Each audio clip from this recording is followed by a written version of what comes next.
Hello investor traders, welcome to stock spy.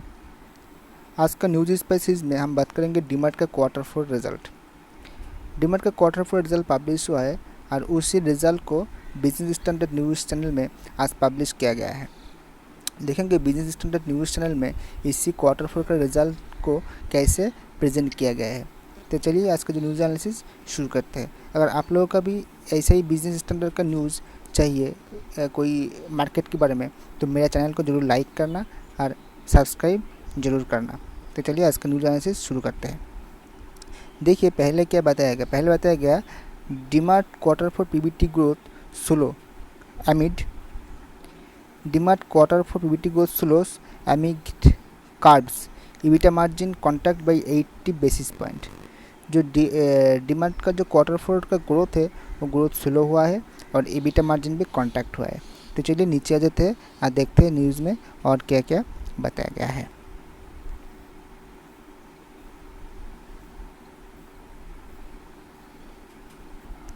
देखिए कोई company का क्वार्टर का रिजल्ट एनालिसिस करने के लिए उसी कंपनी का year on year sales growth and year on year PBT growth, PBT का मतलब क्या होता है, प्रॉफिट बिफोर टैक्स, ये दोनों एनालिसिस करना बहुत ज़रूरत है।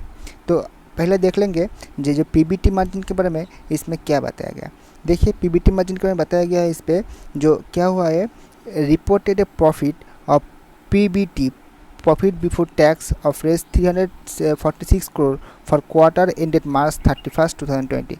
मार्च 31st 2020 का जो क्वार्टर है उसमें क्या हुआ है, जो 2019 का क्वार्टर था उसमें ईयर ऑन ईयर प्रॉफिट का ग्रोथ हुआ है और ग्रोथ कितना परसेंटेज था, 346 करोड़। और ईयर ऑन ईयर राइज कितना है, 9.1%। ये क्या था, ये था पीबीटी अर्थात प्रॉफिट बिफोर टैक्स का जो आंकड़ा है ये है 9.1% ग्रोथ एंड टोटल प्रॉफिट है 346 करोड़। चलिए नीचे आ जाते हैं, देखते हैं इसका सेल्स ग्रोथ कितना हुआ है। देखिए यहाँ पे सेल्स ग्रोथ के बारे में बताया गया है। यहाँ पे क्या बताया गया, टॉप लाइन ग्रोथ का मतलब होता है सेल्स ग्रोथ। सेल्स ग्रोथ कितना हुआ है, sales growth 23% year on year to Rs 6,194 crore in quarter four में जो सेल्स ग्रोथ हुआ है 6,194 करोड़ क्वार्टर फोर। और ये ग्रोथ कितना है, set the noted that March saw revenue growth of just 11% since footfall were significantly impacted due to lockdown. March growth क्या था, मार्च मंथ का ग्रोथ था सिर्फ 11%। चलिए इसी जो सेल ग्रोथ एंड जो रेवेन्यू जो प्रॉफिट बिफोर टैक्स ग्रोथ है वो आप लोगों के सामने ग्राफ के द्वारा प्रेजेंट करती हूँ।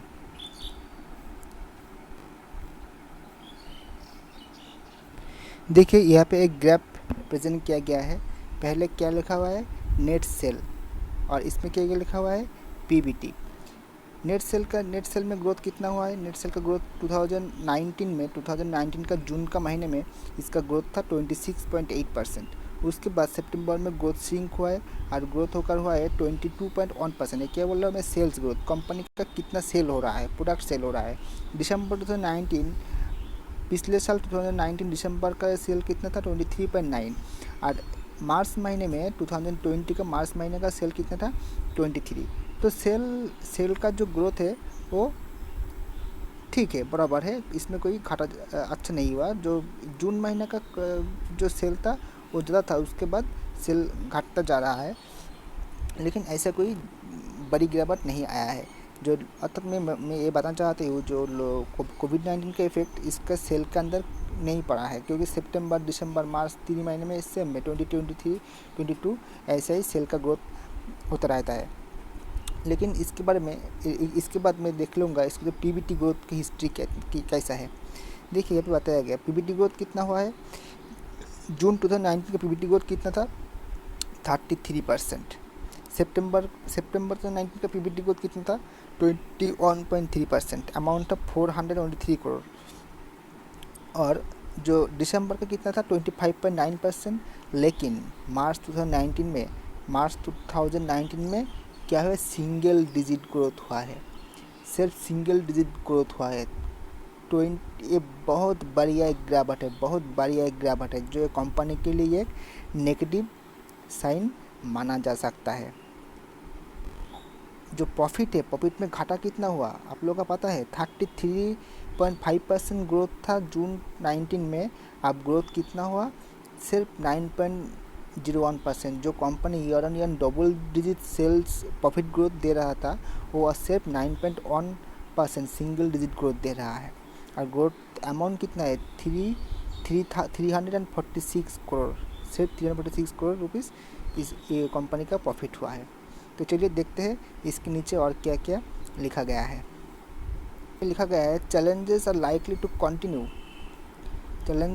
to continue in financial year 2021 as the company gradually opens up। Company financial year 2020 में भी ऐसा ही प्रॉब्लम चलता रहेगा, क्योंकि कंपनी अब माने ग्रेजुअली ओपनिंग हो रहा है, क्योंकि कंपनी क्लोज था, कंपनी का डोर क्लोज था, बिजनेस बंद था। Our new stores opening will be impacted as construction activity will commence with some lag due to availability of labor and material and onset of the monsoon from mid June onward। और ये भी बता रहा है हमारा जो new store open करने का जो डेडलाइन है उसमें भी कोई प्रॉब्लम आ सकता है, क्योंकि एक तो लेबर नहीं है, लेबर की अवेलेबिलिटी नहीं है, उसके बाद मानसून आ रहा है, इसीलिए ये जो न्यू स्टोर ओपनिंग का जो टारगेट है उसमें घाटा आ सकता है। देखिए लास्ट पर में कंपनी का फंडामेंटल के बारे में एक अच्छा रिपोर्ट दिया गया है। यहाँ पे बताया गया है while the company open 18 store in quarter four में 18 स्टोर ओपन किया था, लेकिन एंड 34 स्टोर इन टोटल 2020 में टोटल कितना स्टोर ओपन किया? 38 स्टोर ओपन किया था। Analyst expect the number of new store opening to be significantly lower in financial 21 में क्या हो सकता है? ये जो स्टोर ओपनिंग है फाइनेंशियल 20 में 38 स्टोर ओपन हो रहा है, लेकिन फाइनेंशियल 21 में 38 से नीचे स्टोर ओपन हो सकता है। Same store sale growth SSG at 10.9%, financial 20 was lower than 17-18% SSG range the company has been reached last few years। Last few year जो स्टोर था कंपनी, जो स्टोर में सेल ग्रोथ कितना था? 17 से 21% था, लेकिन वो अब से क्या हो गया? सेल ग्रोथ हो गया 10.9%। तो अब क्या करना है? आप इसी कंपनी को देखिए, कंपनी बुरा नहीं, कंपनी बहुत अच्छा कंपनी है, राधाकृष्णन दामानी इस मैनेजमेंट का हेड है, तो कंपनी का ग्रोथ तो पक्का है, लेकिन अब कोई भी फ्रेश पोजीशन नहीं लेना है इसी कंपनी में। जब तक कोविड-19 का सिचुएशन ठंडा नहीं होता है और जो सेल्स ग्रोथ फिर से रिकवर नहीं होते हैं, तब तक इस कंपनी में कोई भी फ्रेश पोजीशन नहीं लेना है।